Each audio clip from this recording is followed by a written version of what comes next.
10 years ago, on March 27, 2006, the City of Plant City Commissioners unanimously approved the Midway Lake Private Airstrip, 79 Foxtrot Delta, on 6 of over 300 acres owned by my family in that area going back 3 generations. Even with authorization from the FAA and the Hillsborough County Aviation Authority, after reviewing it for any safety concerns, there had been more than the average amount of drama created by the request. Some dastardly slandering propagandists had attempted to predict everything short of stars falling and radioactive waste emissions to occur if I would be allowed to land a small airplane on a grass strip every once in a while. And I must give the devil his due, for their fear tactics indeed created a practically unprecedented level of hysteria at the public hearing. However, thankfully, rational heads prevailed, and so began what is now over 10 years of sporadic moments of safe and joyful use. With the approval in hand, I began construction of the equipment barn for my tree farm there, which would also serve as a hangar, and the runway was cleared, crowned, and seeded. It was about 6 weeks later, on a sunny Saturday in May, when the grass had only been partially tended and the facility was still being completed, that my friend Ed Jarnigan surprised me and made the first landing at Midway Lake in his classic old kite, a 1947 L-16. My daughter rode with him for her first private airplane ride in it, and then my eldest son went up as well to round out the proper christening of the strip. Through the years since, often if Ed is out and about up there, he will look to see if my hangar door is open, and if it is, he always has a standing invitation to drop in and visit with either of his 2 lovely small airplanes. Inside these sporadic and occasional flights I've enjoyed so far from the strip, there are dozens of joy rides given in my biplane to all sorts, from young boys or girls trying it for the first time to World War II vets who haven't flown since the war. Some classic old airplanes have put their tires down here, such as Piper Cub, Aranca Champ, Pitts Special, Luscombe, and one of my sons even got to ride in an old Warbird Stearman off of the Midway Lake grass as well. As far as where do I go from here when I take off, I've had the pleasure of flying a local photographer to take pictures of our Dover Baptist Church under construction, or their parking lot during one of their Rod Run car shows. I've also enjoyed working with local publications to help photograph the strawberry fields in the season, or the Strawberry Festival when up and running. Other times it has been just for the beauty of photographing an artistic shot of a misty sunrise over the lakes of Winter Haven, or enjoying aerobatics in my biplanes. But being a short and narrow grass field, Midway Lake only accommodates smaller, lightweight aircraft, and most often they come and go without notice or fanfare. As for maintenance of the grass in the facility, I've enjoyed and hired assistance from several friends and professionals, but I still enjoy mowing Midway Lake Strip myself on a John Deere tractor with an 8-foot pull-behind mower. It takes me about 45 minutes each time I do it, but as I like to say, the man who mows his runway knows his runway. And so it is a chance for me to stay in touch with every bump or maintenance issue in the grass.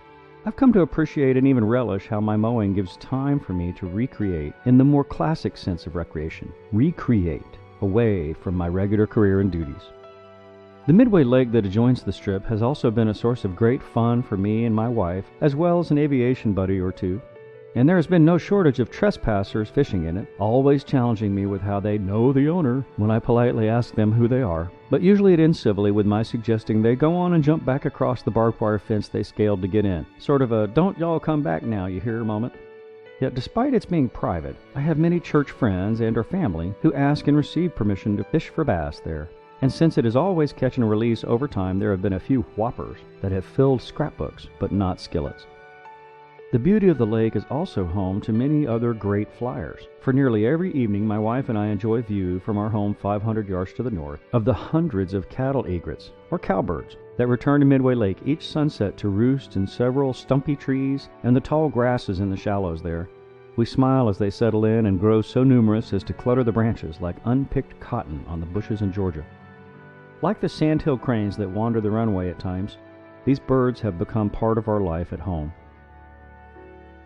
I don't know exactly when the future will arrive for the huge areas of pasture land and parklands to the north and east of Midway Lake that I enjoy seeing more completely perhaps than anyone else from my elevated perch at so many different hours of the day over time.